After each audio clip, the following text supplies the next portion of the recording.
Argentina.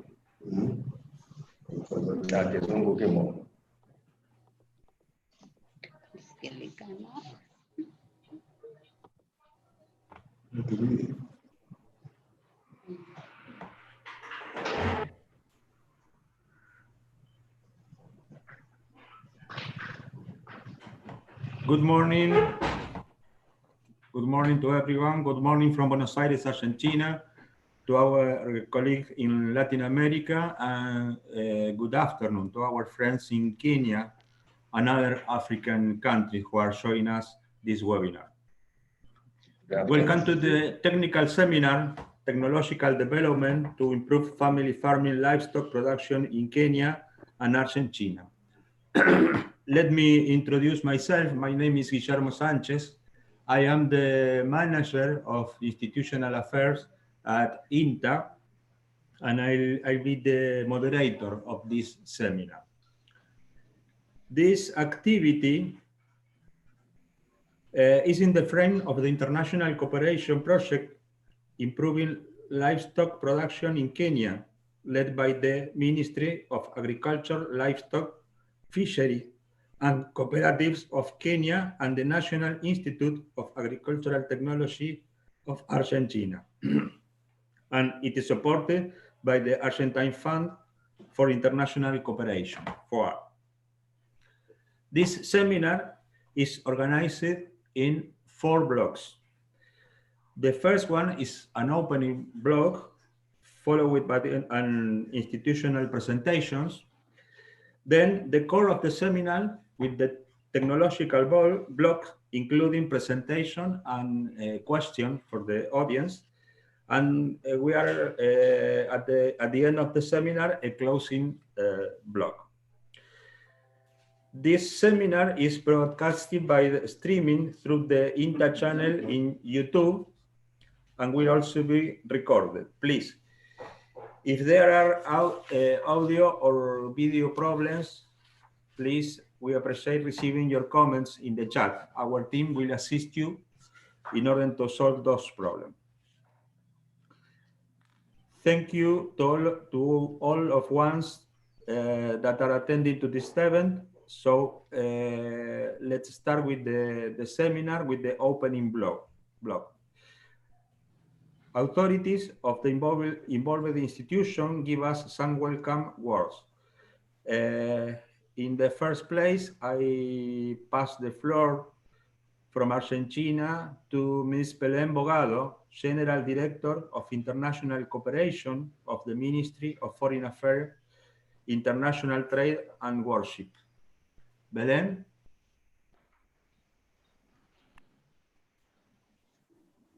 Thank you, Guillermo. Good morning, everybody here in Buenos Aires. In this rainy day we are having here. Good afternoon there in Kenya, and I think we have participants from Tanzania too. It's really my privilege to participate on behalf of the General Department of International Cooperation of Argentine, our Argentine Foreign Affairs Ministry, and to address to you all some opening remarks. I would like to thank firstly and give you my warm welcome to this 12th conference, Technological Development to Improve Family Farming Livestock Production in Kenya and Argentina, of Agriculture, Livestock, Fisheries of Kenya, Mr. Harry Kimutai. We also thanks the participation in this panel, in this block, from our National Agricultural Technology Institute of Mr. Carlos Pareda, National Director of INTA, and Manuel Pedreira, INTA Advisor. They are going to speak after me. We would like to thank also the participation of experts from both institutions, from Kenya and from Argentina, and to all our special guests. As I said before, it's a privilege to have also the presence of authorities of Tanzania, other African countries, and financial institutions. We are having the accompaniment also of some authorities and officials of our Foreign Affairs Ministry. Thank you all. Thank you for participating in this virtual gathering. Under these particular and extreme circumstances caused by the pandemic, we are really proud of support this activity that is taking place within a FOAR project that we started with Kenya in 2017. For those of you who are not familiar with the Argentine cooperation, allow me to state a brief mention about our organization and what we do in the world. Our department coordinates the technical cooperation and science and technology innovation relations of Argentina with other countries and international organizations. In 1992, Argentina created the Argentine Program for International Cooperation, well known as FOAR, to implement actions, projects, and programs based on the South-South cooperation principles, taking into account the strategies, interests, and needs of our partner countries. Our goal is to strengthen the capacities through the exchange of knowledge, what we are going to do today, technology, and best practices, as well as the creation of new instruments to enhance national development process in the countries that participate in the projects. The cooperation actions channeled through the FOAR include different areas such as agroindustry, technological and productive innovations, science and technology, human rights, public innovation management, health, renewable energies, gender issues, among others. South-South cooperation is a broad framework of collaboration between developing countries at the political, economic, social, cultural, environmental, and technological levels. Let me say that Argentina has developed 60 South-South cooperation projects in Africa over the past decade, promoting the exchange of knowledge, access to technology, and strengthening our space of dialogue and cooperation.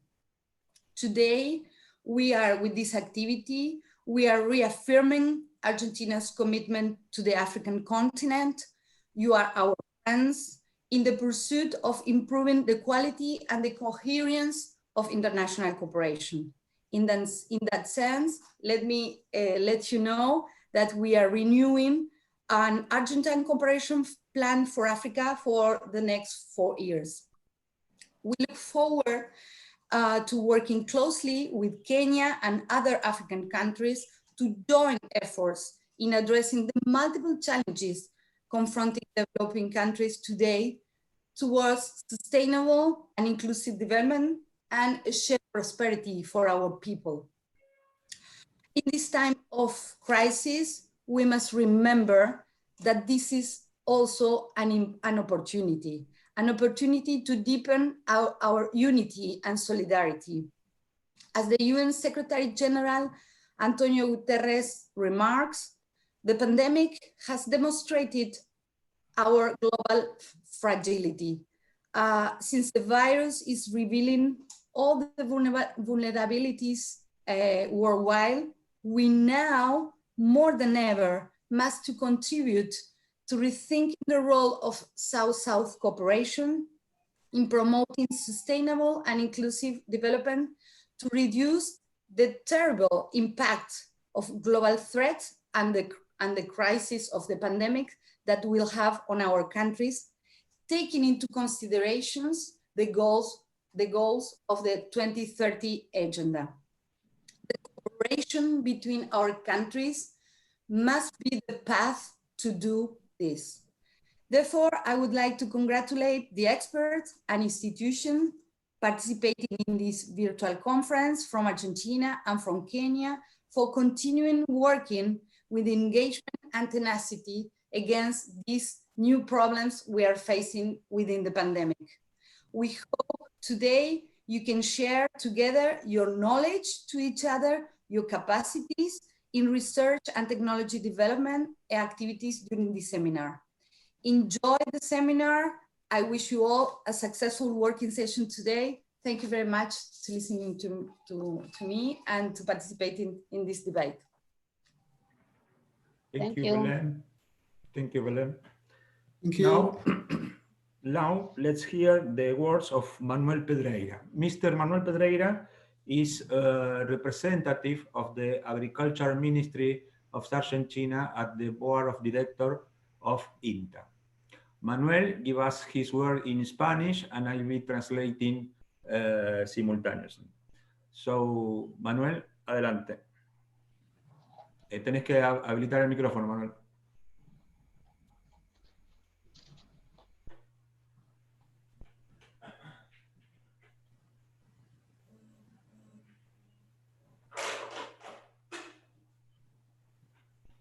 Buenos días a todos, buenas tardes en Kenia.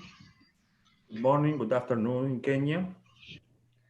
En representación del Ministerio de Agricultura, Ganadería y Pesca de Argentina y a pedido de la presidenta del INTA, doctora Susana Mirazú, quiero agradecer al FOAR su constante colaboración por impulsar una política activa para el desarrollo de proyectos de cooperación en materia agropecuaria y agroalimentaria, especialmente en África, Asia y América Latina. On behalf of the Ministry of Agriculture, Livestock and Fishery of Argentina and the President of INTA, Dr. Susana Mirazú, I want to thank FOAR for its constant collaboration in promoting an active policy for the development of cooperation projects in agriculture and food security, especially in Africa, Asia, and Latin America. Argentina es un país líder en innovación para la producción agroindustrial y también es reconocido en el mundo como referente en diversas áreas de investigación científico-agropecuaria.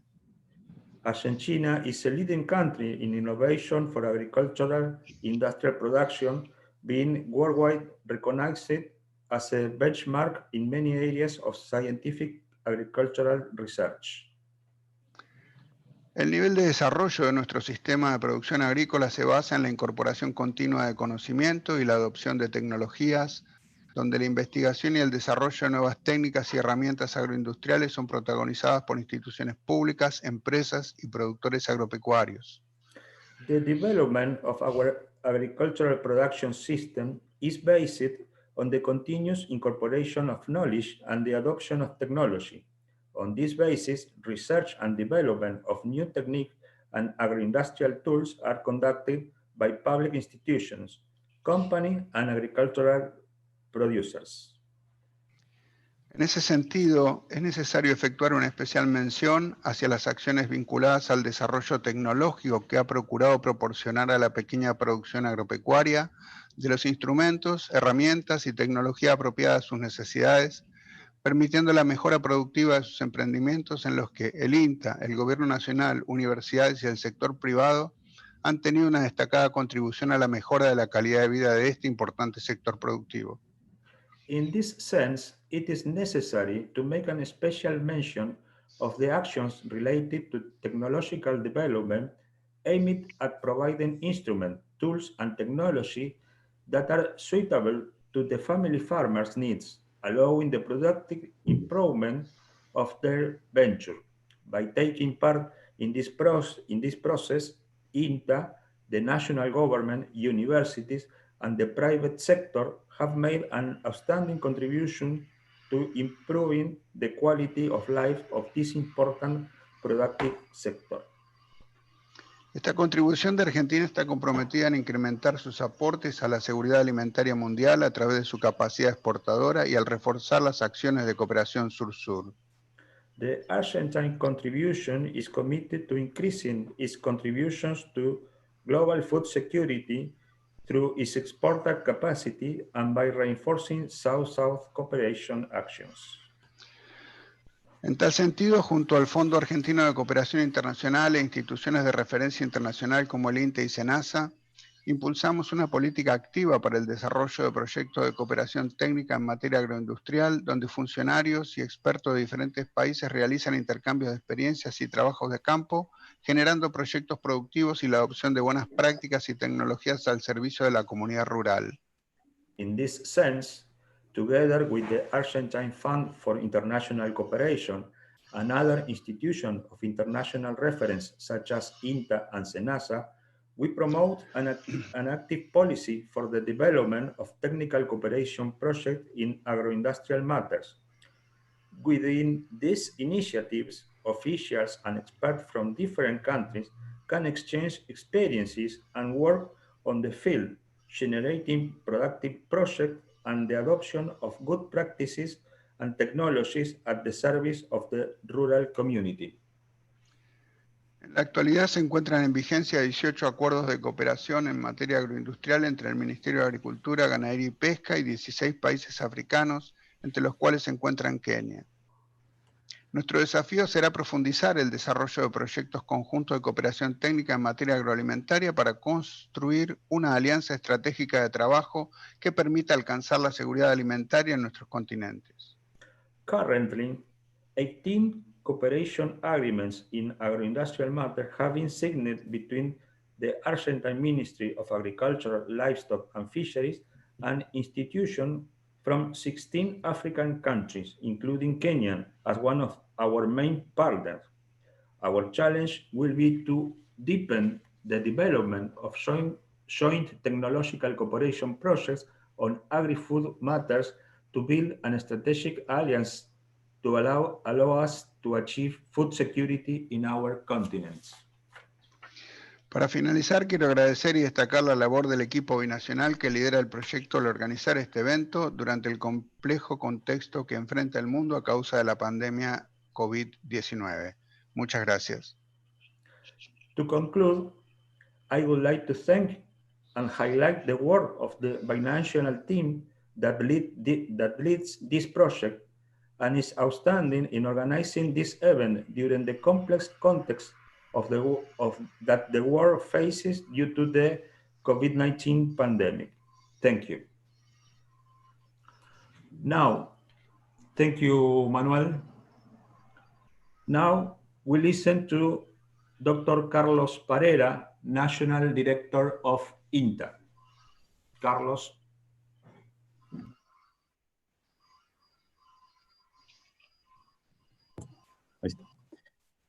Good morning and good afternoon for our friend and colleague from Kenya and Africa. Thank you very much to the authority from both countries for participating in the opening of this seminar. As the National Director of INTA, I would like to highlight how day by day our professionals are making a great contribution to the development of competitive and sustainable agriculture, agri-food, and agro-industrial systems. With this project, we hope that INTA specialists can contribute to the development of sustainable family livestock system in Kenya through research, technology transfer, the formulation of public policy proposals, and the promotion of international cooperation strategy. Within the current context, coordinating activities aimed at sharing experience on innovation for the growth of the productivity sector represent a major priority for our institution. These activities, which are at the service of the society in our countries, commit us to respond to problems in a more creative way and to support the opportunities generated by the International Cooperation Initiative. In this sense, it is our belief that the strength the network that improve but also respect our agriculture system, we will be able to advance in the construction of knowledge that contribute to achieving the United Nations Sustainable Development Goals. I hope that this meeting promotes more alliance between public, private, and civil society actors to provide better solutions to global agriculture challenges in our countries. Thank you very much for your attention, and I hope that this seminar is the initial point for creative way of collaboration between Africa and Argentina. Thank you very much for your participation. Thank you, Carlos. Finally, closing this first block of the seminar, from Kenya, we listen to Mr. Harry Kimtai, Principal Secretary of State Department of Livestock and of the Ministry of Agriculture, Livestock, Fisheries, and Cooperatives. Mr. Kintai. Thank you. Your Excellency, the Ambassador of Argentina to Kenya, the Inter-Director General, Argentina and Kenya research scientists, distinguished guests, ladies and gentlemen, good afternoon and good morning. It gives me great pleasure to participate in this conference involving the Kenyan scientists and our counterparts from Argentina. This conference is carried out within the framework of cooperation project of the Argentina Fund for South and Triangular Cooperation. The fund is a foreign policy instrument through which the Argentina Republic carries out joint technical cooperation projects with other countries through mechanisms of partnership, collaboration, and mutual support. The objective of the South-South cooperation with Argentina is to build capacities in respective countries by sharing of experiences and knowledge through exchange programs. I am glad to note that the cooperation activities between Argentina and Kenya began in 2017 through the project called Improvement of Livestock Production in Kenya, following an MOU by the two South republics. The aim of the MOU was to improve livestock production in Kenya, contribute to the country's food security while taking care of the available natural resources. With this objective, one of the 4 main points raised as priorities in the management of the current government of Kenya, namely, the food security of its population, is well addressed. Ladies and gentlemen, this conference therefore provides a unique opportunity for the participants to share research findings in both countries and deliberate and bring out the issues and challenges that our countries encounter in livestock production, particularly in range land systems, and to chart a way forward for their mitigation. It is therefore my belief that the participants in this conference are equal to the task, owing to their background experience in range management.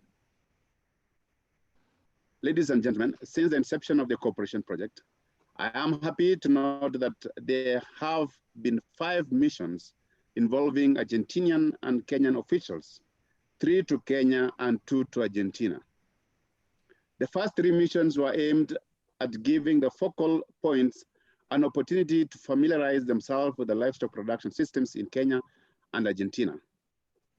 From the information gathered during the missions, the focal point jointly identified result areas to pursue.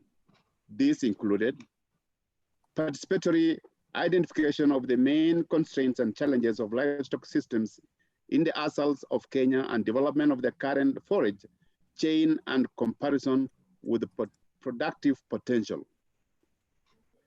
Technical capacity building to evaluate the annual comprehensive cycle of current and potential cattle feeding.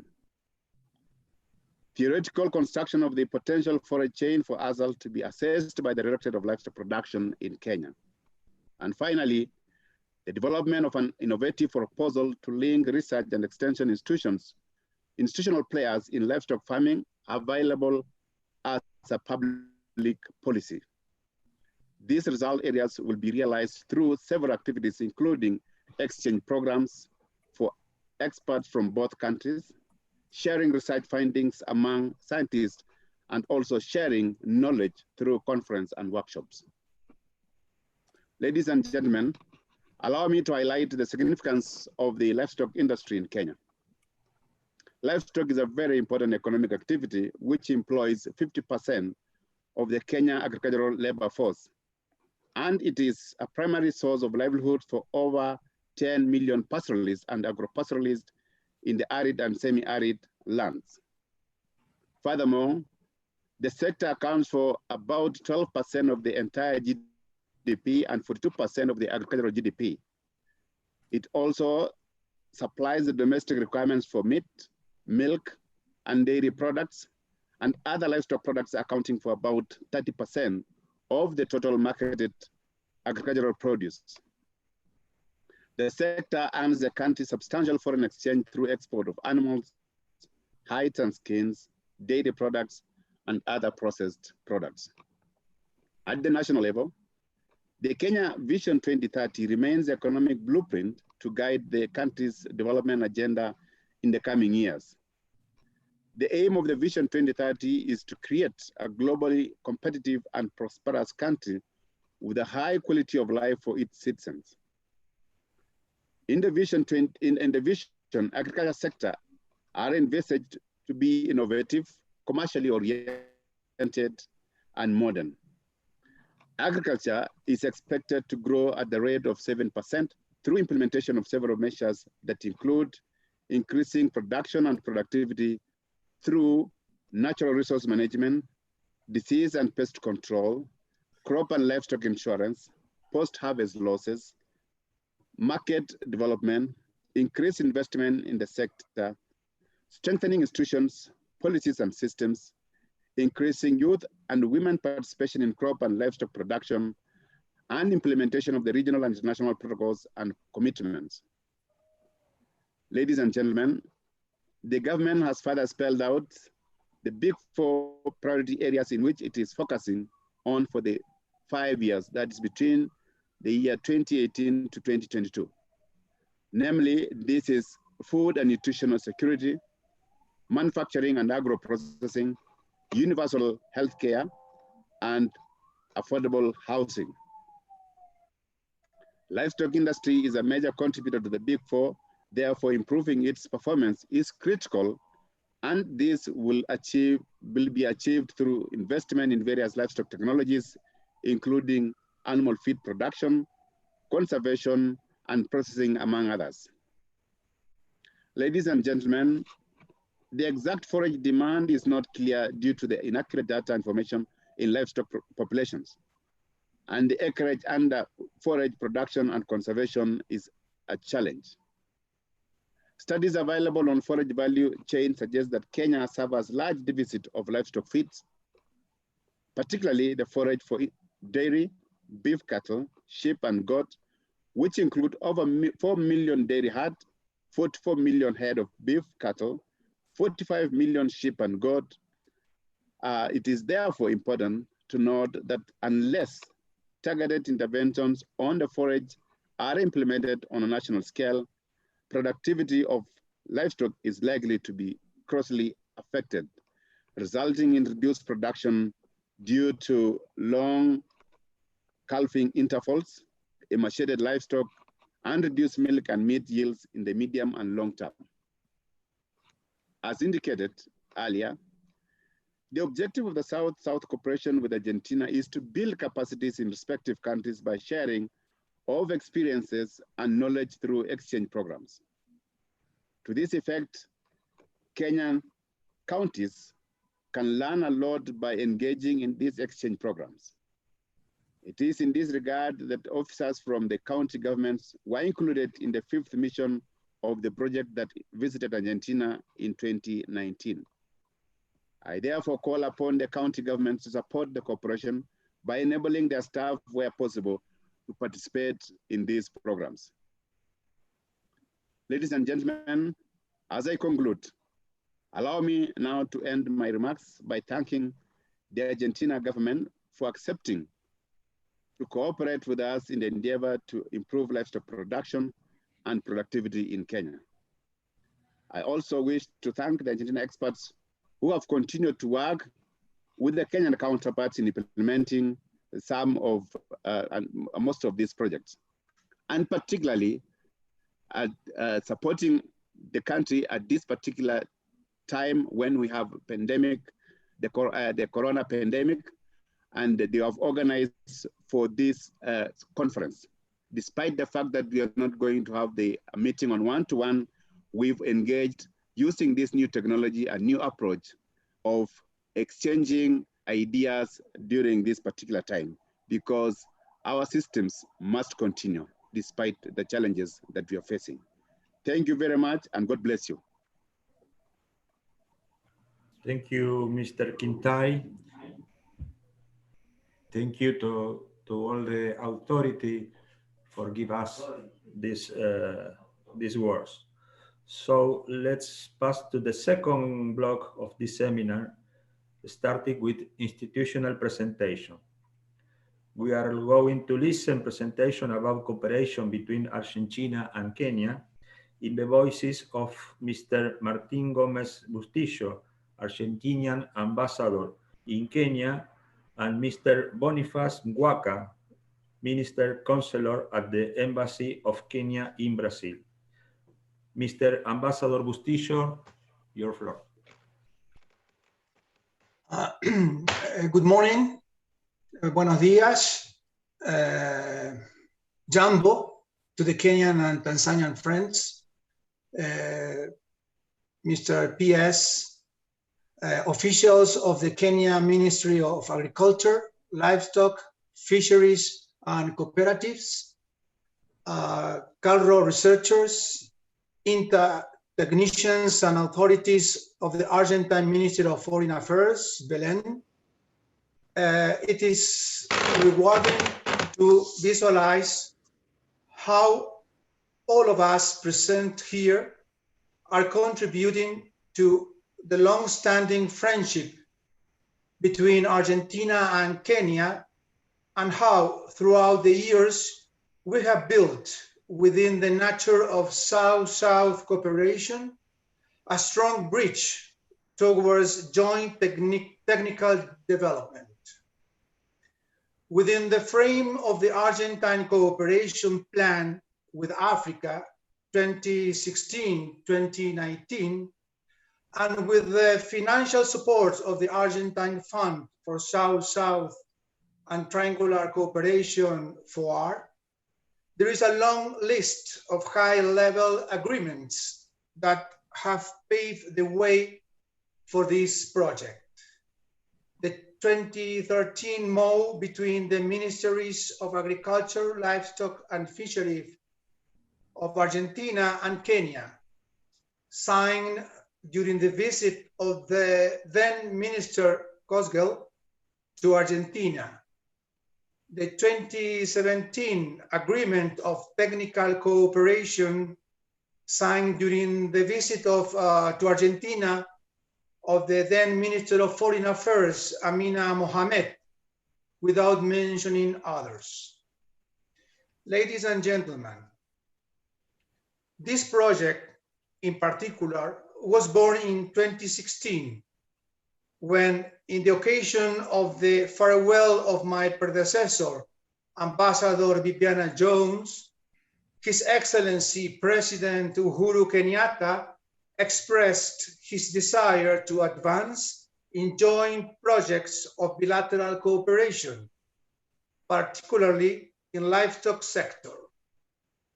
President Kenyatta expressed this interest in the clear and correct understanding that the already existing capacity in the livestock sector in Kenya could be enhanced with the Argentine expertise in the field. Since my arrival in 2016 from the embassy, we have worked together with the Kenyan Ministry of Agriculture, Livestock and Fisheries, INTA, and the Argentine Ministry of Foreign Affairs to see this project come throughout. Yet, it has been the remarkable effort of the Kenyan and Argentine technicians along the past 5 missions that have made it possible to advance in the projects by exploring the field, studying the existing capacity both in Kenya and Argentina, and proposing different possibilities towards capacity building to improve the livestock productions in both countries. Last but not least, it's with great satisfaction that I mention that this project is the first in its kind, not only between Kenya and Argentina, but also between Argentina and East Africa. It's with pride that this initiative comes up in meetings I hold with other counterparts in the region, and it's my sincere hope and intention that it will be the spearhead to other South-South cooperation projects of Argentina within the region. Before I hand over the floor, I would like to especially appreciate the effort and compromise of the Kenyan focal point and to INTA that with great professionalism have worked towards the realization of this project. Thank you very much. Muchas gracias. Asante sana. Thank you, Mr. Ambassador. Now, I pass the floor to Mr. Boniface Mwaka.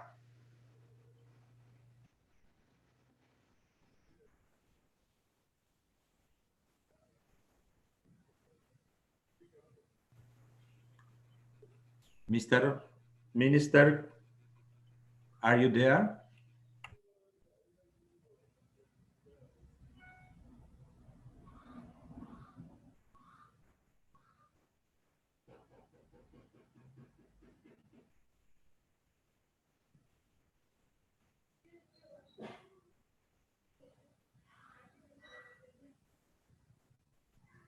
Mr. Boniface Mwaka, are you there?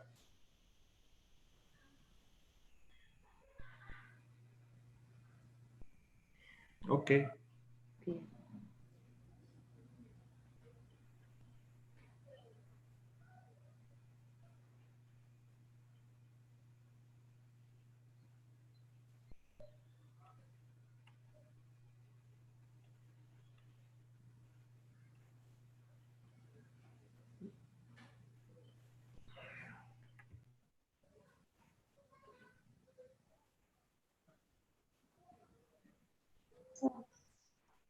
So how do I start? Hello. Hello, thank you. Thank you. Thank you. Greetings to all participants of the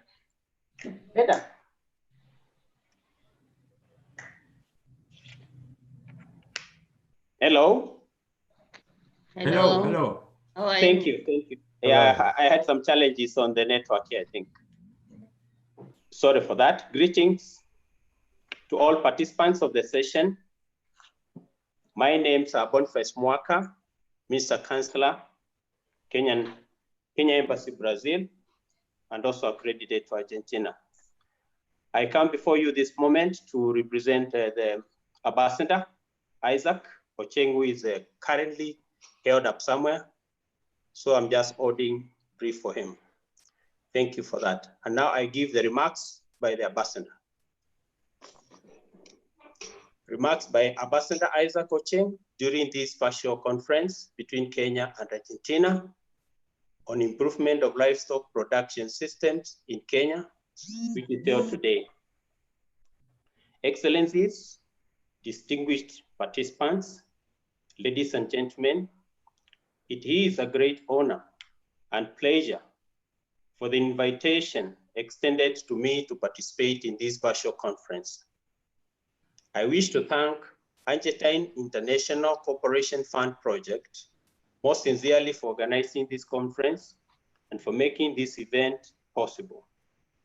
Many thanks also go to Belen Bogado, Director General of International Cooperation, Minister of Foreign Affairs, International Trade and Worship of the Argentine Republic, whose presence has gone a long way to underscore the importance placed on bilateral relations between Argentina and Kenya. Kenya enjoys cordial relations with Argentina since the establishment of a diplomatic mission in Nairobi in 1965. The following four agreements have so far been signed in the recent past. One agreement on technical cooperation between the Argentine Republic and the government of Kenya. This was in March 2017. Then the MOU on the establishment of political consultations on matters of common interest between Argentine Republic and the government of the Republic of Kenya. This was in September 2014. 3, MOU on the Diplomatic Academy, that's Foreign Service Institute of the Ministry of Foreign Affairs and International Trade of the Republic of Kenya, and the National Foreign Service Institute of the Ministry of Foreign Affairs and Worship of the Argentine Republic. That was in September 2014. MOU between Argentine and Kenyan Ministry of Agriculture, Livestock and Fisheries in August 2013. There still remains some pending MOUs, which include MOU between the Sports Secretariat of the Argentine Republic and the Ministry of Sports, Culture and the Arts. Also, agreement on economic and trade cooperation. There's also memorandum of understanding on cooperation on agriculture, livestock and fisheries. Then agreement on visa exemption for diplomatic passport holders. On trade, the trade between Kenya and Argentina is modest, where Kenya exports to Argentina coffee, tea, commercial crafts, and works of arts, vegetable oils and materials, oils obtained from bituminous minerals, furniture and parts, television receivers, electrical and non-electrical equipment, pieces and antiques, baby carriages, toys, games, and sporting goods, printed materials, among others. Kenya imports the following from Argentina: wheat, preserved fruits, motor cars, sheets, film, oil, foil, and strip, alcohol, beverages, heating and cooling equipments, maize, liquefied propane and butane, pipes, and hoses of plastics. The trade balance is in favor of Argentina. The volume of trade between Kenya and Argentina is hampered by distance and lack of direct shipping between the two countries. Ladies and gentlemen, the hosting of this event at the Kenya House this evening fits well within the bilateral exchanges between Kenya and Argentina and gives meaning to the Memorandum of Understanding on Cooperation on Agriculture, Livestock and Fisheries. I wish to conclude my remarks by wishing all the participants fruitful deliberation. Muito gracias. Thank you, Mr. Ambassador. Thank you, Mr. Minister Counselor. Let's start with my presentation. Please let me tell to the audience something about INTA.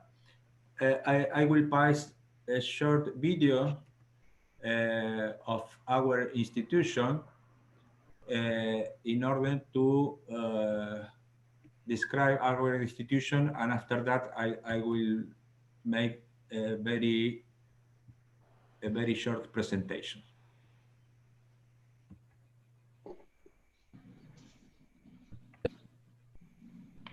Okay.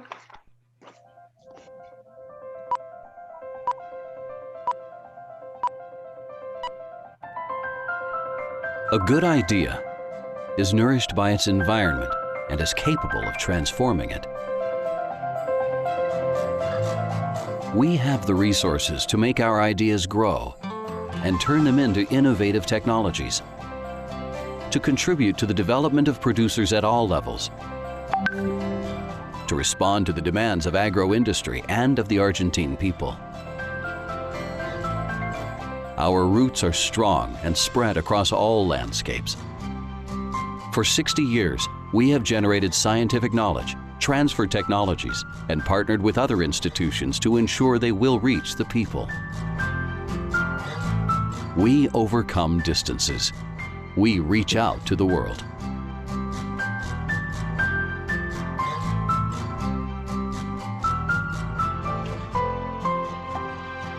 We are the National Institute of Agricultural Technology, benchmark of the Argentine scientific system, key player in the agro-industrial development of the country. INTA relies on its laboratories and research centers across the country, equipped with state-of-the-art technology. With the expertise of our worldwide recognized scientists and technicians, we are a key player in the agro-food production. We have the ability to think ahead to change the present. Every day and all across the country, we help farmers to be more precise and efficient, and we help Argentine companies to lead in the agricultural machinery and the agricultural spare parts industry globally.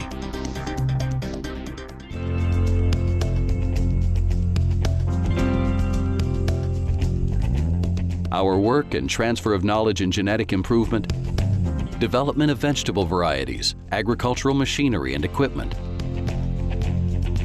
innovation in robotics, biosupplies, animal health, and functional foods. Multiply the investment made by the national government. We provide support along all the productive chains with technological innovations. From the genes, in the improvement of our animal breeds and of new vegetable crops, that go beyond borders.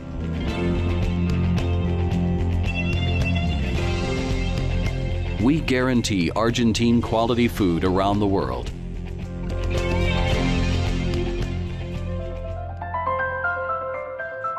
We inform the community what we do.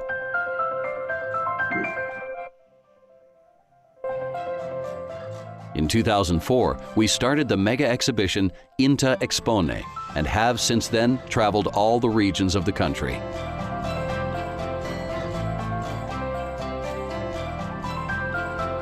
We conceive innovation from the territories.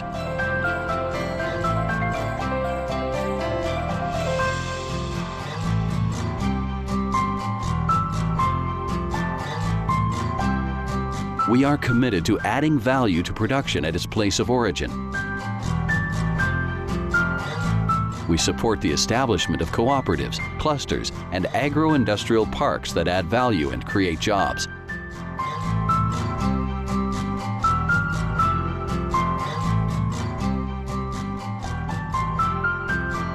We promote sustainable social and environmental development.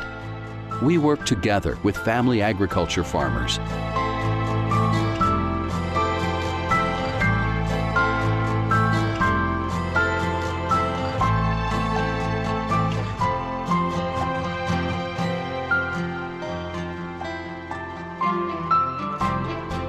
Food security and sovereignty are the pillars of our institutional policy.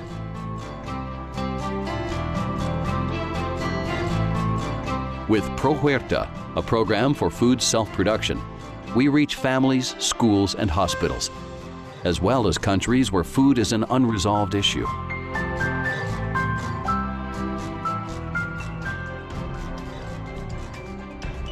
Because we carry out our ideas, and they are good news every day.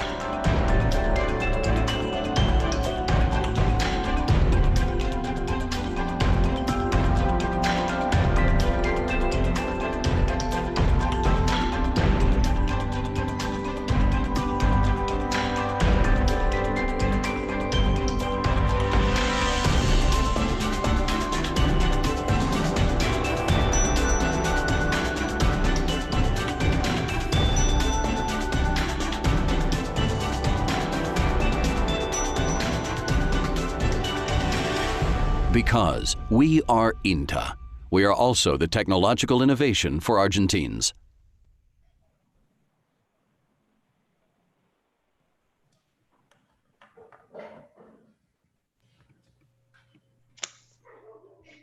Well, now I would like to present some information about international cooperation of INTA.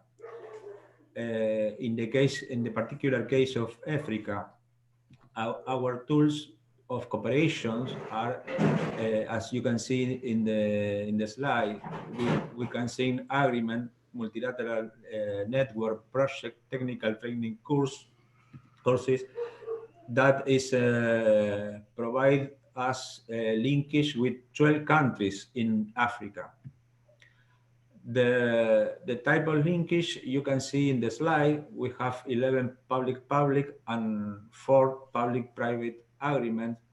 We are part of multilateral network, Global Food and Mouth Disease Research Alliance, the Global Agenda for Sustainable Livestock. We have project with the Ministry of Science and Technology and Innovation in Argentina and the Ministry of Foreign Affairs. in Argentina, and also our professional participate in technical training courses offered by African national government to Latin America. The topics of these courses you can see pest management and cotton production, animal production, etc. With countries of Africa, you can see there our cooperation in the frame of the Africa Plan of the Argentina in the period 2016-2020. We have provided technical assistance to 10 countries in Africa. 17 FAR projects are led by INTA with more than 20 partners from Africa. In this period, we have 55 technical exchange missions, and we have permanent interaction with more than 110 professionals. The countries, the African countries, those one we have cooperation are Botswana, Egypt, Ethiopia, Kenya, Morocco, Mozambique, Nigeria, Senegal, South Africa, Tunisia. The topics in the cooperation, as you can see there,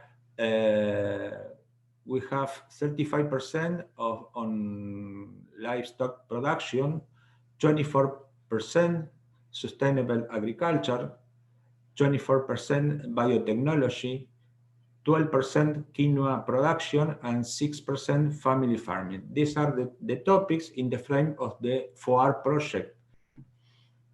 So we have results and challenge. The Argentine cooperation plan with Africa created and matched opportunities that provide financing to generate initiatives in order to strengthen binational linkage.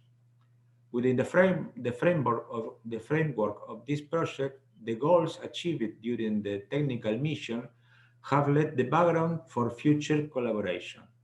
In the short-term, challenge will be to think strategies to strengthen the cooperation bonds between government from Argentina and African countries in order to generate new knowledge and promote agricultural innovation for a sustainable development. Thank you so much.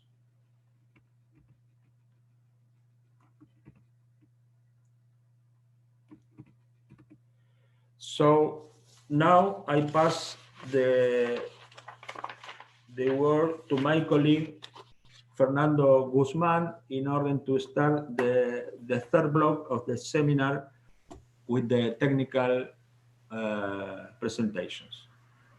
Fernando. Thank you very much.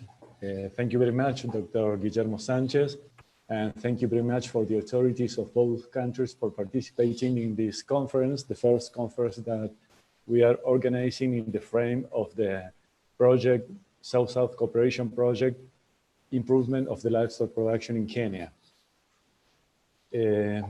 Me and Cecilia Altamiranda from the Embassy, Argentinian Embassy to Kenya, will briefly present the objectives, general objectives, purpose, results, and activities that we are considering in the project.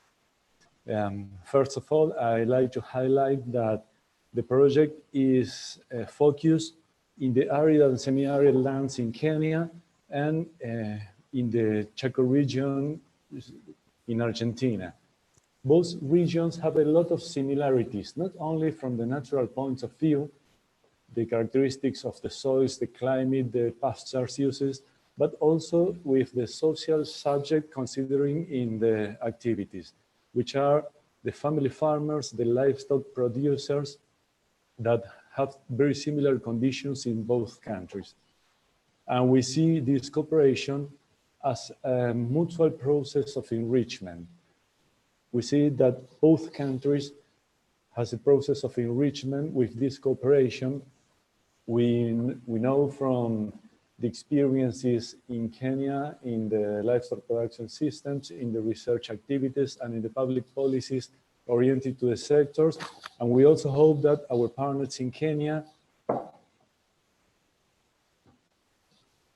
know about our experiences and the research and extensions activities that we develop in INTA and with the public policies developed through our sectors.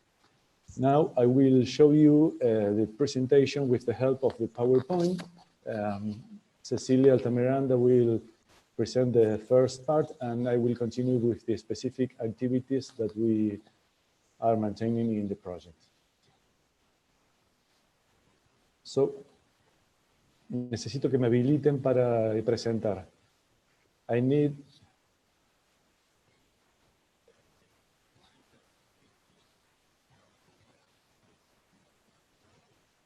more, it is not possible to present the PowerPoint from my computer. I need the one to open the possibility to present from my computer, please. Ahí está, Fernando. Now it is okay. Wow.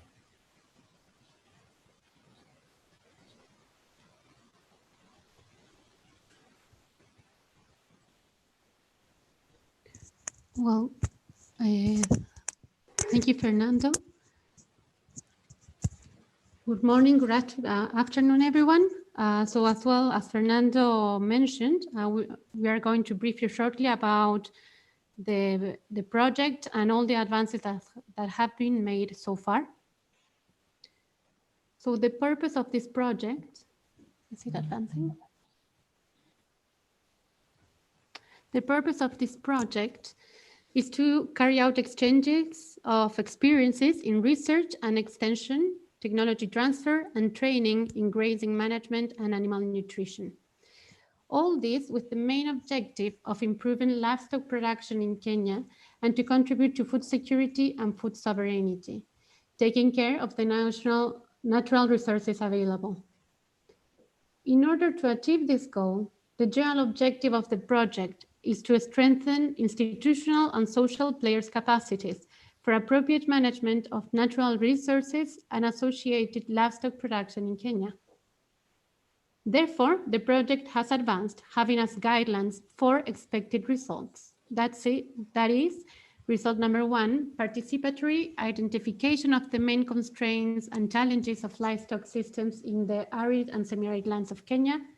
Result number 2, technical capacity building to evaluate the annual comprehensive cycle of current and potential cattle feeding.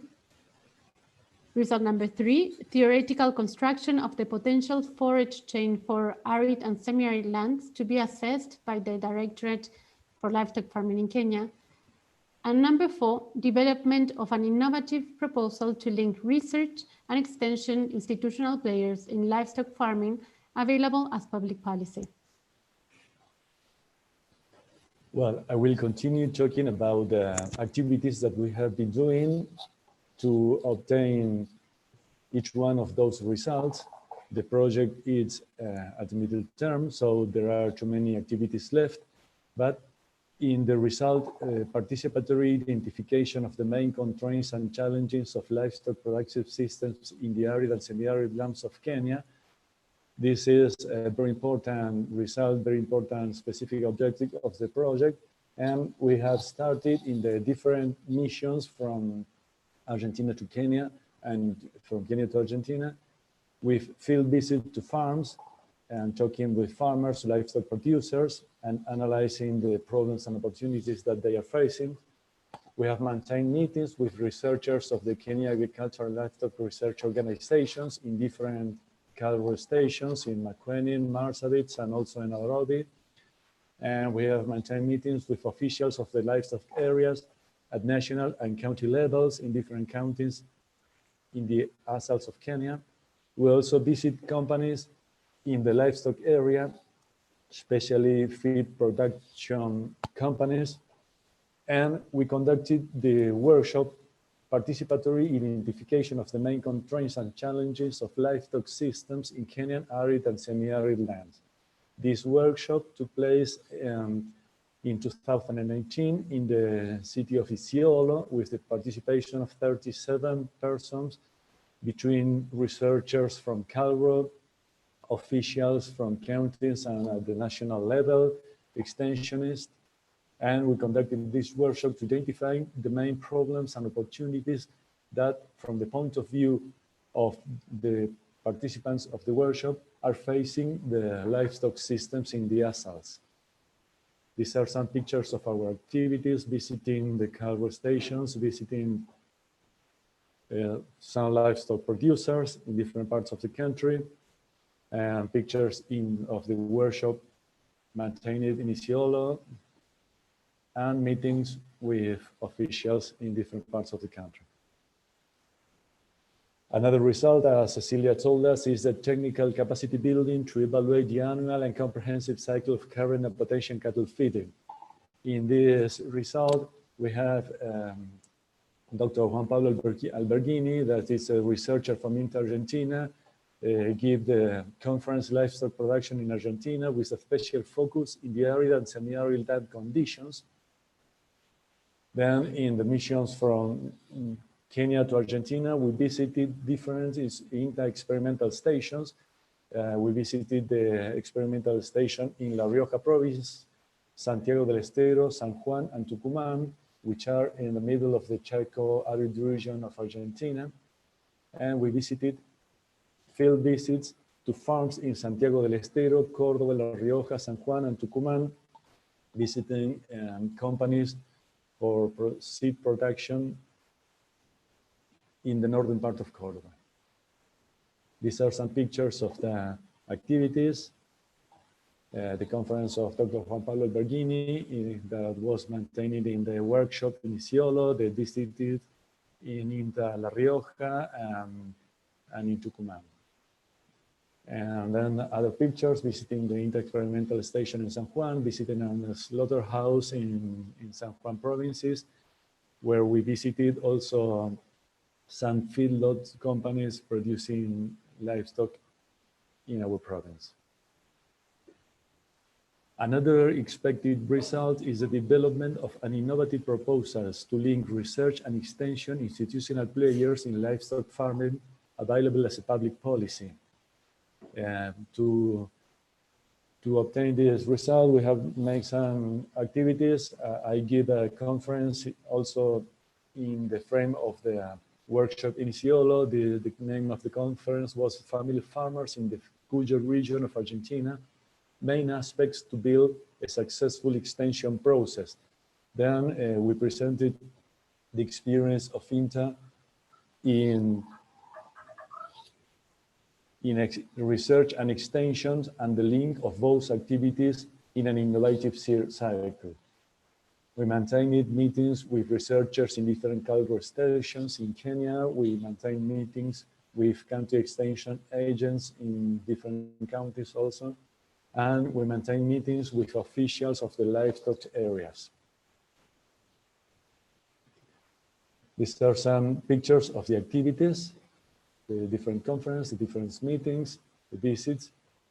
Until now, the cooperation have 5 missions. The first mission is September 2017, and it was the first approach to know the interest of both countries involved in the conference, in the cooperation. The second mission was in 2019, and we visited a lot of different places in the country, and we started with the main aspect to start the cooperation project.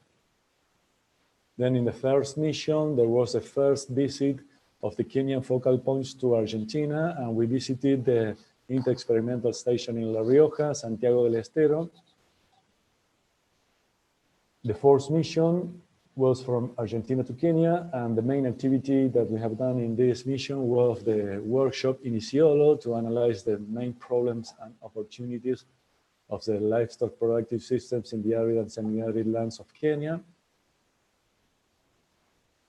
And the fifth mission was in June 2019. We visited different feedlots in the province of San Juan. We visited also a slaughterhouse in San Juan, and we visited the research institute for Chaco Árido of INTA in the Tucumán provinces. Well, these are all the activities that we have been doing. This conference is one more activity planified in the frame of this cooperation project, and we hope to continue the activities to obtain the result that we planified. Thank you very much. Muchas gracias.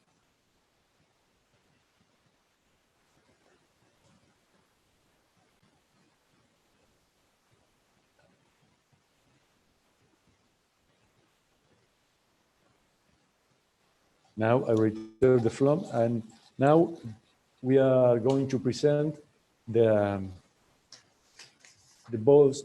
two presentations that we will have in this conference. The first presentation will be in charge of Roxana Ledesma. We will have a space for questions before the presentation, after the presentation, and we will be looking for the questions in YouTube and also in the Zoom, and there will be only 2 questions for each person presenting the topics of the present conference. First, I will give the floor to Roxana Ledesma. Roxana Ledesma is an agronomic engineer from the National University of Santiago del Estero in Argentina. She is also a researcher of the INTA experimental station in Santiago del Estero.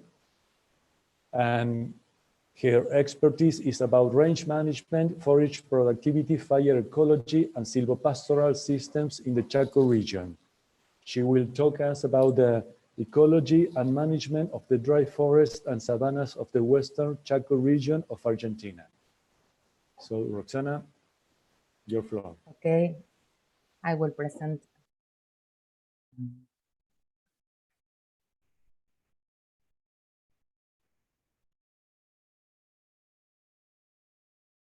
Could you see? Yes. Okay. Good morning, everyone who live in Argentina, and good afternoon to people in Kenya. It's an honor for me to be here and share with you some of our work in Chaco region. And the name of this presentation is Ecology and Management of the Dry Forests and Savanna of the Western Chaco region, Argentina. In this presentation, I want to tell you an overview of the ecological features, research concepts, and field methods applied and research results aimed to a sustainable management of the forests, grasslands, and savannas of semi-arid and arid Chaco regions. This is based on findings and publications from INTA, UNCE. UNCE is the National University of our province, as well as other institutions. The Chaco region is a vast plain that extends into northwestern Argentina and surrounding countries. Chaco is a Quechua word. Quechua is the language of our native people. The word meaning a place for hunting. Its northern limit is the Amazon, and at the southeast it limits with the Pampas, and the southwest with the Monte, and all of these are key natural region of Argentina. The Chaco climate is defined as monsonic because summers are hot and wet, while winters are dry and cold.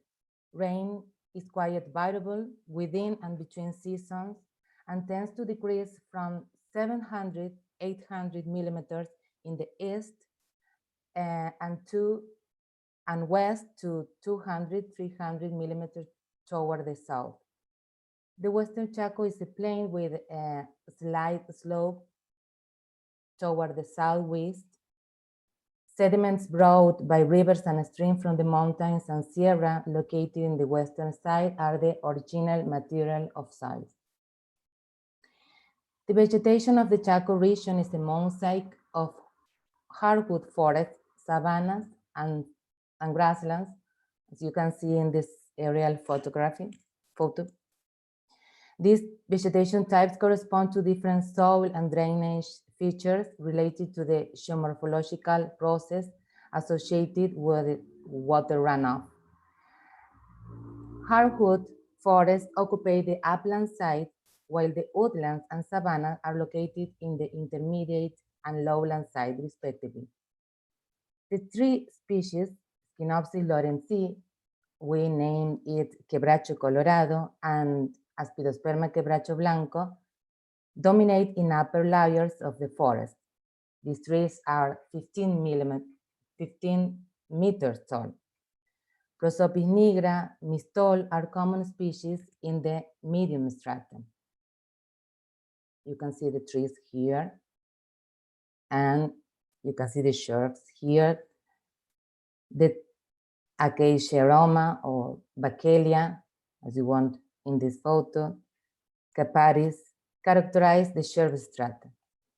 Natural grasslands occupy interfluvial homogeneous soils, and savannas are dominated by Illinois muticus and another species like Botryochloa, Heteropogon, Schizachirium.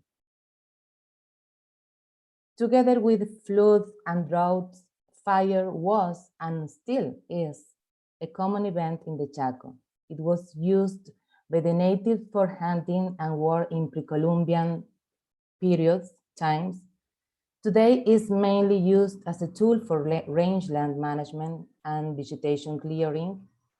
Although fire is qualified as a common event in the Chaco, there are few studies that address the fire regime of the Chaco ecosystems. There is evidence that the savanna are a fire-prone community. Fire usually starts in the savanna as high-intensity head fires, but they often show low severity on soils because it's fast speed.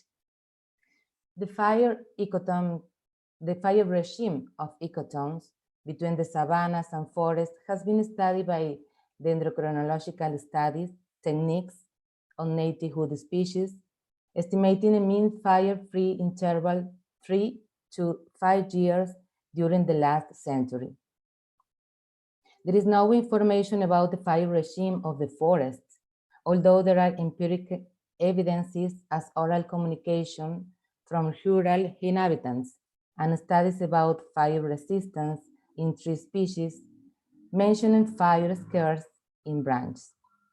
Grass species of the forest recover quickly after fires, and in the savannas environment, fire is associated to an increase in herbaceo diversity. Studies about fire tolerance of the native hardwood tree and shrub species composing the medium and high strata of the forest and savanna suggest both high fire resist and fire tolerance as related to traits such as bark thickness, bud features, risk protein patterns, and phenology, among others. One of the main productive use of Chaco forest is logging. Native hardwood species are highly valued in the whole country as fuel, charcoal, as you see here, for building livestock management facilities, fences, or railway sleepers. The dominant species, Quebracho blanco and Quebracho colorado, are locally named Quebracho from Quiebra hacha, axe breaker, which tells about their hood hardness. Quebracho colorado hood yield up to 24% on tannin extraction, which gives a great suitability to use it outdoors, in direct contact with soil and water, standing for decades without any preservation treatments. Railway sleepers have been reported to be as sound as when installed after more than 40 years in service. Charcoal of Quebracho Blanco is valued as the best both at home and in foreign countries where it is exported. Considering the whole country, these products have a great participation in the productivity of the Chaco native forests. The key problems in the range improvements. Intensive land use has converted large areas of the Chaco in dense shrub thickets and secondary forests, whose sustainability for livestock and timber operation is low. Herbaceous standing base is insignificant due to either low plant density and or small plant size. The high density of woody plants and their thorny stems also decrease forage accessibility and hamper livestock and personal movements. Current stocking rates are negligible, a fact that negatively influences the economy of ranching operation in areas with wood estates. These problems are shared with other arid and subhumid regions of the world, creating complex management situations. From the point of view of forest management, the excess of shrubs and young tree individuals decrease the availability of resource for tree growth, thus the community requires thinning. Our team worked on this technique, the low intensity roller chopping, RVI. A roller chopper is an iron drum with diameter 1.4 meter and width 2.5 meter filled with water, armed with blades, usually pulled by a four-wheel articulate tractor or by a D4 Caterpillar bulldozer. Nowadays, roller chopping is widely used in the Chaco region. Reasons are a lack of fine fuel for carrying out of prescribed fire, high cost of chemical products, and ecological concerns. Roller chopping is a mechanical disturbance aimed at creating a park-like vegetation structure, which is more suitable for livestock operation than the current dense, homogeneous wood estates.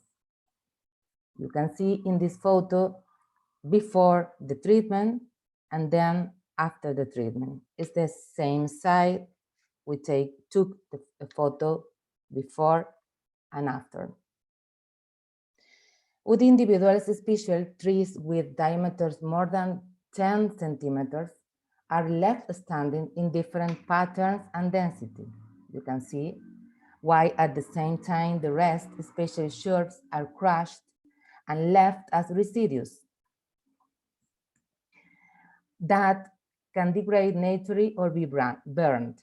But the later practice should be carefully practiced because fire is extremely soil degrading due to the high density of the wood of the woody Chaco species. Forage yields and stocking rates usually increase due to the seeding of the grass species simultaneously with the roller chopping. Exotic species of the genus Panicum, you know this species, are commonly used. They are summer growth perennial and are adapted to shadow. Average Panicum maximum yield in under tree cover is estimated 5,000 to 8,000 kilogram dry matter per hectare, a magnitude higher than the standing crop of native pasture, increasing stocking rate significantly. By proper handling, the tractor and roller chopper size and the number of passes over the standing vegetation, intensity and severity of the mechanical disturbance could be properly planned. This is the main principle of the low intensity roller chopping technique developed by research personnel of our team. The mechanical disturbance serves several purposes. One is to create availability by specifically reducing the overground structure of shrubs and decreasing their competence for resources. To increase sunlight availability, to facilitate forage accessibility and livestock movements, and to thin the tree population to an acceptable density. Roller chopping should be aimed at controlling shrub plants, since they are the main source of problems instead of trees.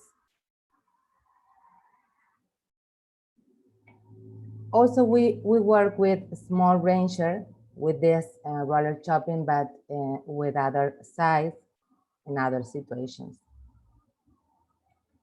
In this experiment, we compared 3 treatments: roller chopping with seedling, roller chopping, only roller chopping, and roller chopping with prescribed fire, and the controls, 2 controls here.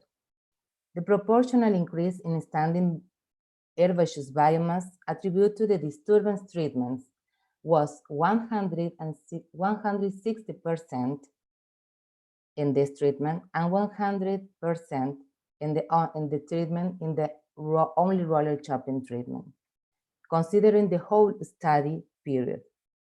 Green panic represented an average proportion of herbaceous response was still acceptable after 6 years of the initial treatment. Finally, detached vegetation physiognomy or structure for a roller chopping disturbance in the Chaco region should be a parkland with some scattered trees and shrubs, at low and midland ecosites, and an open woodland forest in upland ecosites. These recommendations agrees with others made in literature, suggesting that thinning, clearing of the woody component of the vegetation should not be extreme and needs to be cautiously approached. On the other hand, woody plants provide ecological service such as shade. You can see in this photo these animals, forage, fruits and leaves, soil stability, and habitat for wildlife. They also are a source of biodiversity and carbon storage. Our research indicates that roller chopping is an appropriate tool to disrupt woody states in the Chaco region. Our recommendation for its implementation are treatments should be aimed at crushing the shrub components rather than the tree component, and the disturbance intensity for roller chopping should be medium. These prescriptions are aimed at creating site availability, modifying species performance by increasing sunlight availability, and to allow for a competitive advantage to tree species rather than shrub species. A large side roller chopper should be prevented since it reduces selectivity and the possibility of managing the intensity of mechanical disturbance. Use of green panic to increase propagule availability is recommended since the seed bank of native species may be depleted. Okay, it is all. Thank you very much for your attention. This is a photo of your last visit. I hope I see you again. Thank you very much, Roxana. Very interesting, your presentation.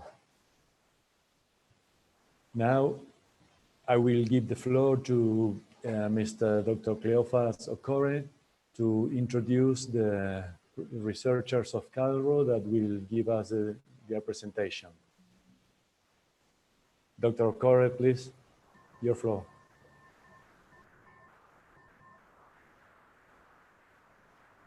Your microphone is off, Cleophas. You need to habilitate your microphone. Yeah, sorry for that. With us at the Calro, Kenya Agriculture and Livestock Research Organization staff, who are going to present a topic on summary of the community-based seed system model for ASALs of Kenya. With the team is the Institute Director, Dr. Simon Kuria, but the presenters will be Bosco Kidake and Benson Muley. So let me take this opportunity to hand over to Bosco and his team, Kuria and his team, to present the topic. Good afternoon, everyone. I don't know if you're getting me. Yes. Okay. Yes. My name is Bosco. I come from the Arid and Rangelands Research Institute. And I'm here to present some of the work that we've been doing in pasture research, or what we call the community-based seed system models for the ASALs of Kenya. And we've been doing this work in an effort to help communities improve their productivity of livestock through production of quality seed. And these seeds are the ones which help reseed the many degraded rangelands in the ASALs of Kenya, what we call the arid and semi-arid lands. So I'll present one part, and then the other part will be presented by my colleague, who is Benson. So just as an overview, most of the work here has been done for the last, pasture research has a history of over 20 years, and it has focused mainly on 4 range grass species. I had my colleague from Argentina mentioning some of the species they've been working with, but in Kenya, currently we have different species, but the ones we've been focusing on are what we call bush rye, and a scientific name is Enteropogon macrostachys. We have Maasai lovegrass, we have horsetail grass, we have foxtail grass, among many others, but the 4 are the ones we've been emphasizing mostly on. This is because feed specifically is a major limitation to livestock productivity. So many farmers in this region, they've been aiming to improve their pastures, but they've faced various challenges, and one of them has been the unavailability of quality seeds. Unlike some species which we call like bomarods, which are very available in the high potential areas, they're not really available in the formal marketing channels. But these species we are talking about is what we are working on currently to make them available in the formal marketing channels. So farmers mostly rely on the government through the respective state departments. It's a pleasure to see my seniors available in this conference. And through independent seed dealers, we have fellow farmers, and also we have research institutions which are providing germplasm for this particular work.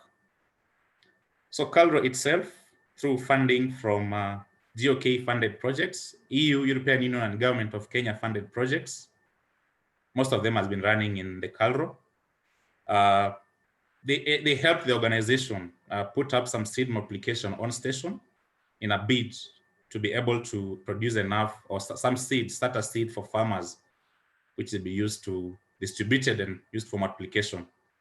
However, this could not meet the fast growing demand. Currently, we have over 14, 15 tons being demanded, but we could not produce even about 10 tons a year. So we engaged different institutions, or we took different approaches to ensure that we can avail the seeds, and through a different model, what we call the community-based seed model. And the center innovatively formulated this 3-pronged community approach, in which we try to engage, first of all, secondary schools in the southeastern Kenyan region, where we implemented some project called the Kenya Arid and Semi-Arid Lands Program. And we engaged biology and agriculture teachers. Talking about community, we went to the ground really in the schools which are mostly around, where we capacity built them to be able to produce a clean pasture seed. And each teacher was provided with some seed. After taking them through a whole 2-week training, we gave them some seed. They took to their students, and then they established them using the modules that we gave them at this particular moment. Follow-ups were made, and we found this an effective way, since as much as the plots were being used for practical lessons for the students in agriculture and biology, the students themselves used to take some of this knowledge at home, and they could make the same demonstration setups in their own farms. As you can see in the photos, these are some of the students who also come around, not only in the secondary schools, but we also have some tertiary institutions which come around and take up this initiative of seed training and seed production.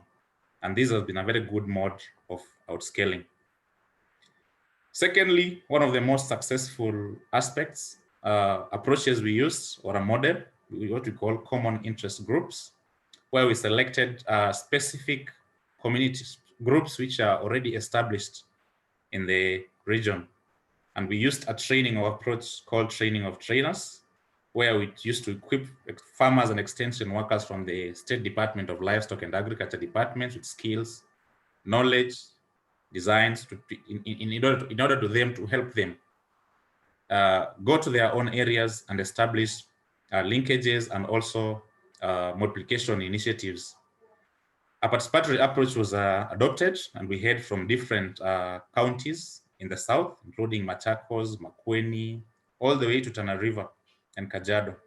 And we covered topics from different aspects, all the way from land preparation up to seed certification. In between, as any crop you would be able to be managed. It all included pasture degradation, establishment, the different types of forages, crop management, harvesting, processing, and even engaging institutions such as the Kenya Plant Health Inspectorate Services for the purpose of certification. So after the training, the farmers were recognized as farmer trainees, who were also backstopped by researchers. And you can see this work we used to do on the ground, not just in class. In some of the photos you can see, most of us were dealing with the farmers direct with the practical skills, doing it with them so that we can be able to get the concepts well. Thirdly, we used an approach through the Ministry of Agriculture and Technical Staff Training. Ministry of Agriculture in Kenya is a big ministry, so different technical staff were taken into training, and where they were capacity built on pasture seed technologies under the ASAL APRP program. This is a program which is also EU and GOK funded, European Union and Government of Kenya funded, and the program ended in 2017. The same approach of training of trainers approach played a crucial role in upscaling technologies. So pasture seeds of different species were distributed to them for establishment, and the same were used as demonstration setups. And these have proved to be very successful, because when you travel across many counties in the arid and semi-arid areas, you get a lot of this information has really infiltrated to the ground. So at least slightly above 200 trainees were trained. You can see about 178 males and 31 female. And these were trained between that particular period. As you can see, these are just some illustrations of where we were doing this particular work. This one is in Kitui County. And then in addition to these three different approaches, the Kenya Agriculture and Livestock Research Organization scientists have on invitation worked closely with non-governmental organizations like the Food and Agriculture Organization, Kenya Livestock Marketing Council, Care Kenya, among very many others. We've also worked with community-based organizations in northern Kenyan counties. These are very arid and semi-arid regions of the country, where we've been training farmers on pasture establishment and pasture seed production, in addition to other packages of livestock, general livestock management. So as you can see, we've went to the far east of the country, some county called Garissa. We worked with the communities there, and feedback from them showed that they were doing a very good job after we left, because they established a lot of pasture species there. So quantities of seed produced and benefits, this is from the community perspective, because we work for the community eventually. We've not really had an opportunity to collect and analyze data from the ground on the seeds produced by the communities. But we had an opportunity to deal with one of the community-based organizations, which is based in Makueni County. It's called the Kavatini Pasture and Livestock Improvement Group.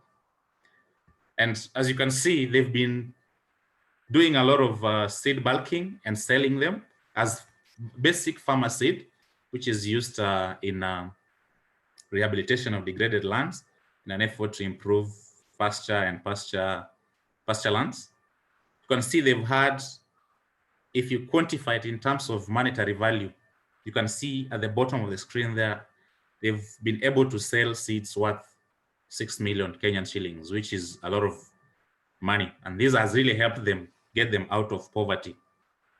So based on stories of change we caught from this particular organization, the chairperson informed us that most of them have really stopped planting crops because most of the land has been placed under pasture, because in these regions, livestock production is key, and livestock is more beneficial than very many crops because of the cropping cycles we have and the rainfall system. Between the years, they've changed the area. He referred to it as green, the color from brown to green, in reference to how the area has really changed in terms of from being a desert now to a very green, very good area. We've seen the value of land increase, not only because of other factors, but mainly because they have really improved the productivity of this particular region. And also milk production has increased. Some farmers were able to get like 1 to 2 liters from a cow, but now they are producing over 5 liters. Exotic cows, which are now actively being brought into this particular region, have also increased their productivity per day. And this is because of all the fodder they are receiving from farmers who are undertaking pasture reseeding. Also, live weight changes has increased in both goats and sheep, including cows too.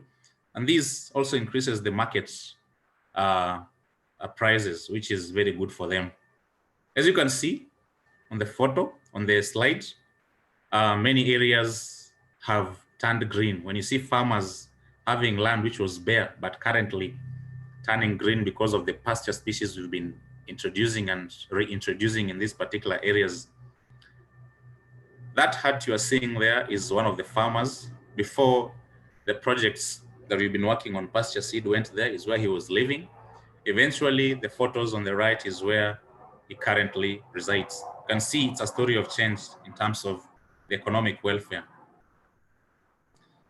So the economic benefits, welcome my colleague, who is Benson, to take us through that as we finalize the presentation. Benson?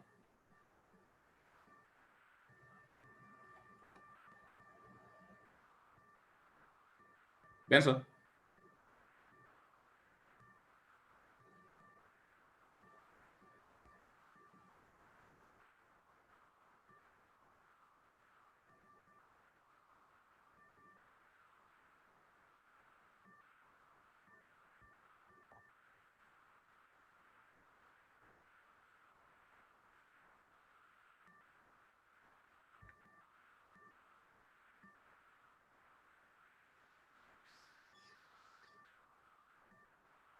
Hello? Hello, is Benson present?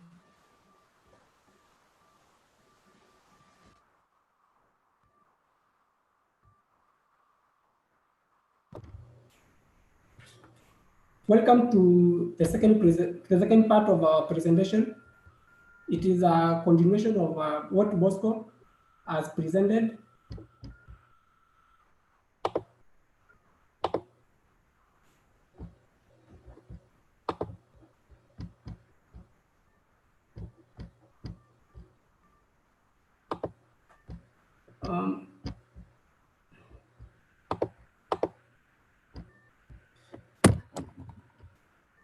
Sorry, I'm trying to get to the file to present.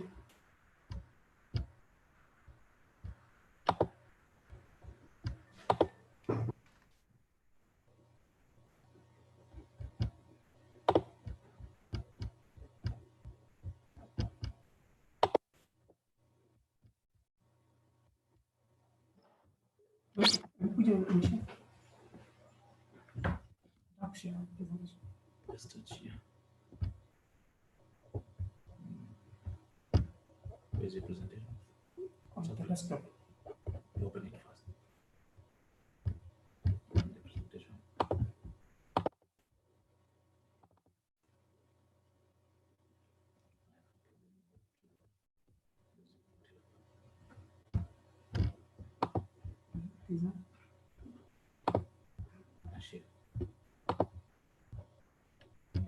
Basic.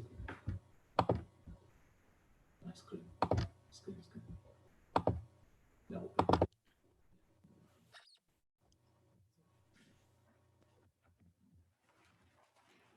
Okay. Sorry for the small technical error. My name is Benson. Yes, my name is Benson Mulay from Kenya, working with the Kenya Agriculture and Livestock Research Organization. I'm presenting the second part of our presentation, and it's basically a continuation of what Bosco has presented. It's on the economics of range grass,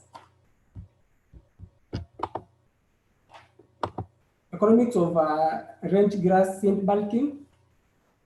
I'm going to demonstrate on the costs and the benefits of establishing the 4 common grass species that Bosco has talked about, which is Chloris, Roxburghiana, Senga ciliaris, Eragrostis superba, and Enteropogon macrostatus. Okay, you find that this information, when it's accessible to our farmers, who are we believe are our target beneficiaries, it enhances the adoption of the technology, and also the fact that the technology in terms of the cost is affordable, and the farmers are aware of the expected returns. When the returns are positive, that derives the sustainability of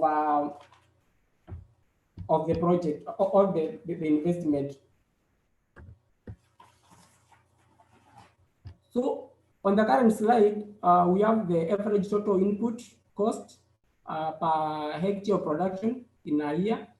A year has 2 seasons. The figures are in terms of Kenyan shillings for year 1. It's basically for year 1 because in a seed establishment, there are those costs that you will incur in the first year that you won't have to incur them again in the second and subsequent years up to until about 4 years. So these are the costs for the 4 species. Land preparation, a constant figure of Kenyan shillings 3,500. Planting, a constant figure of 2,500. Purchasing seeds at a rate of 500 shillings per kilo, and you need about 12.5 kgs to establish an hectare, so giving you around 6,250 Kenyan shillings. Then the cost for herbicides and pesticides, that is weed management and disease, around 14,000. Then we have seed harvesting. Basically, for 2 species, that is Chloris roxburghiana and Senga ciliaris, because they can be harvested easily. That is to harvest a kg of these 2 is a bit easy than compared to the other 2. That's why we have 400 shillings from the slide per 2 kg compared to Erasu, which is 400 shillings per 3 kg of harvesting. Then we have the processing. For Senga ciliaris, that is on the second column, you won't need to process it. Same to Erasu, but for Chloris roxburghiana and Enteropogon macrostatus, they need to be processed before they are stored. And then the gun bags for the storage. So basically, these are the costs in the last row, where Enteropogon macrostatus on the last column shows to have the highest costs of production. So in the first year,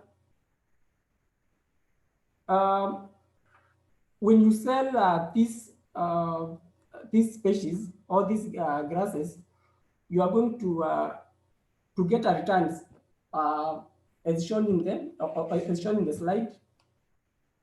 when you deduct from the cost that I've shown in the previous slide, you'll get a gross margin. The first species, which is the cross of Bagana, seems to have a negative gross margin or returns. Same to the second species, the Senga ciliaris. And Erasu has a positive, same to Wenma. But then this is for the first year. So basically, in the first year, there may seem to be no profits or gross marginal returns when doing for the first year. But then when you get to the second year, up to about the fourth year, there are, as I said earlier, there are those costs that you won't need to incur them again. And basically, you will need, you remain with this form, that is the top dressing for the species, seed harvesting, processing will remain, and the gun bags for storage. You won't need to plant again, and even the cost of weed management will go down, because when you achieve almost 100% cover, you won't have you won't have to incur much towards weed management. So when we get to this to the returns for the second year, going forward to about the fourth year, before you start again establishing, you can see the returns for the first species have gone high with a gross margin which are still high, and the benefit cost ratio is still high, meaning that there are returns for the species that is starting from the second year, as compared to the first year that I've just shown in this slide. That like for example, in the first year we had the highest gross BCR, that is the benefit cost ratio, was 1.2, and the first two species, that is and the Senga ciliaris, had a negative BCR. But then from the second one, there shows that there are returns from the investment. So with that, our farmers are able to, with this package of information, our farmers are able to be able to invest to this to the establishment of the grass, and that assures us that with the returns they will be able to sustain it, because they are getting something from the investment. Also, the sustainability also assures us about the improving the animal feed production, which consequently means improving the livestock productivity. So meaning basically seed establishment, seed bulking is a key factor towards enhancing the livestock productivity.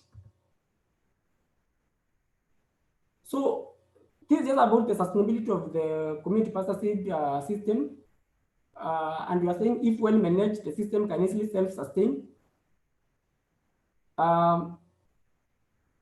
From the sale of the range grasses, which is registered by the KFIS, the institution at Karo Kiboko, we are also a part of the people who do the possible marketing of the seeds that are done by our farmers, and also assisting them towards achieving a high quality seeds, which will also guarantee them demand from the markets.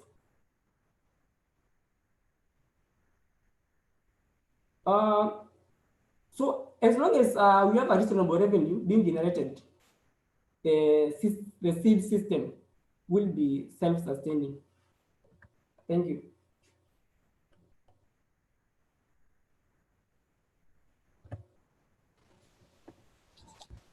Thank you, Benson. Thank you very much, Benson and Bosco. Great presentation, very interesting. Well, now we have some time to make 2 questions for each presenter.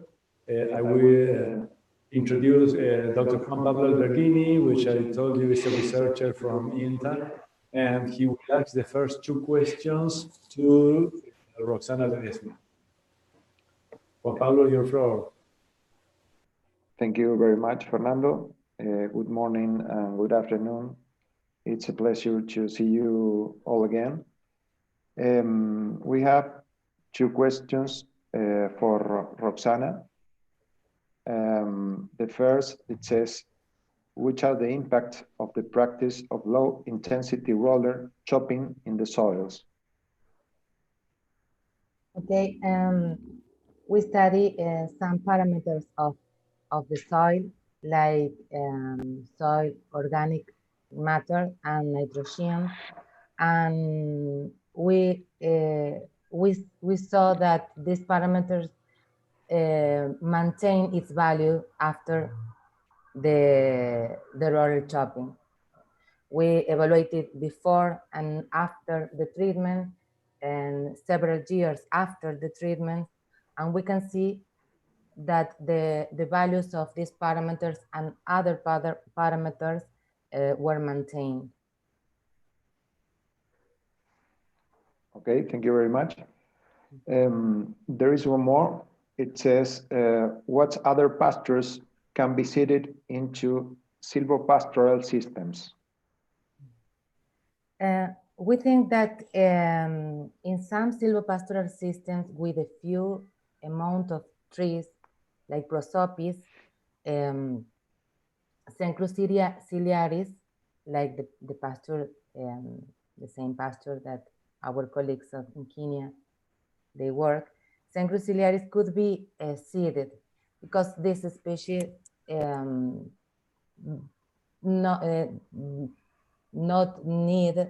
doesn't need shade, and we think that this pasture can stay well in the silvopastoral system with few amount of trees.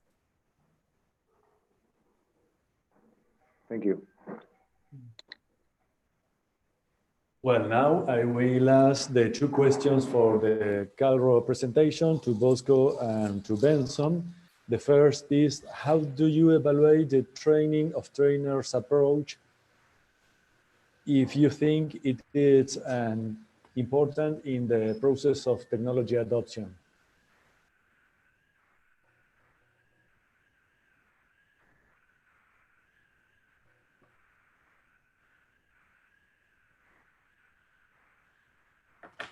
Pardon?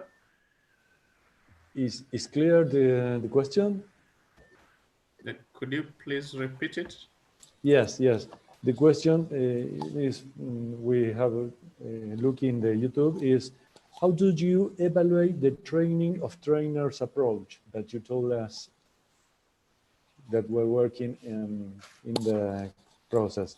And if you think that it is important for the process of technology adoption. Yeah. With this process of training of trainers of training, the whole package has to end with the farmers, the trainers themselves also reporting back to us what they have found in the field and what the successes they have experienced. So at the end of it, we always have an evaluation. At the end of each cycle, we always visit them to the ground and see what specifically they have done. And it has been proven to be very successful. Very many other organizations are adopting the same approach in technology adoption. So I think it's a very noble approach that we are taking, and it's a very noble approach in this aspect of pasture outscaling. Thank you very much, Bosco. And the other question is, among the 4 grasses varieties, which was the most preferred and why? Okay, among the 4 we've been working on, in terms of seed production, Cenchrus ciliaris has been one of the most preferred for those farmers who are carrying out seed production. This is because it fetches higher prices. Additionally, its value for livestock is really high based on the crude protein values we've done with the nutritive analysis. And then also some studies around and some studies with our colleagues from the university and from the organization have also proven that Cenchrus is a very popular species on the ground in terms of controlling soil erosion, aspects to do with carbon sequestration, and also generally improving the range particular areas. So Cenchrus ciliaris is what I would mention as one of the most successful and preferred species. Well, thank you very much, both. Okay. Well, now I will pass the floor to Dr. Guillermo Sanchez for the final part, the closure of this conference. Thank you very much. Okay, thank you, Fernando. Thank you all of the technical speaker. Very good presentation. I think that it was a very, very important technical event. Now, for closing this event, we are almost in time. I pass the floor to Ms. Alicia Barone, Bilateral Cooperation Director of the Ministry of Foreign Affairs, International Trade and Worship. Alicia. Thank you, Guillermo. Hello, everybody. I would like to thank all the speakers and panelists, especially the expert of INTA and CALRO, for your work and dedication. It has been a pleasure to jointly work on this activity and on the implementation of the FOAR project. I also want to thank you all for your participation. We hope you have enjoyed this fruitful exchange. Argentina, through its international cooperation, has developed partnerships to reach sustainable and inclusive development in all continents. Africa, and in particular Kenya, has played an important role in promoting the values and principles of South-South cooperation. In this particular and complex international scenario, through the General Directorate of International Cooperation of the Ministry of Foreign Affairs, especially through our fund, FOAR, we have initiated a steadfast approach towards closer cooperation with African countries. This meeting we had is the perfect example of how 2 countries can cooperate together, exchanging and sharing good practices and knowledges, which will result in an improvement of capacities, in this particular case regarding livestock production and natural resources management in both countries. We are convinced that South-South cooperation allows countries to join efforts to address global challenges, such as the eradication of poverty in all its forms and dimensions. Bold and transformative measures are required from states, from governments, who have the leadership and primary responsibility for promoting innovative policies to solve these challenges.